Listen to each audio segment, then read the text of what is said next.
ওরে কাফন দিয়া সাজাও তোমরা যতন করিয়া,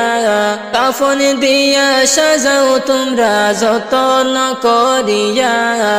যাইতাম আমার আপন বাড়ি সাজিয়া গুজিয়া, বাইরে যাইতাম আমার আপন বাড়ি সাজিয়া গুজিয়া। কাফন দিয়া সাজাও তোমরা যতন করিয়া, ওরে কাফন দিয়া সাজাও তোমরা যতন করিয়া, যাইতাম আমার আপন বাড়ি সাজিয়া গুজিয়া, বাইরে যাইতাম আমার আপন বাড়ি সাজিয়া গুজিয়া। ওরে চার বেহারার পালকি আসবে নিবের তুলিয়া, চার বেহারার পালকি আসবে নিবের তুলিয়া, চার জনে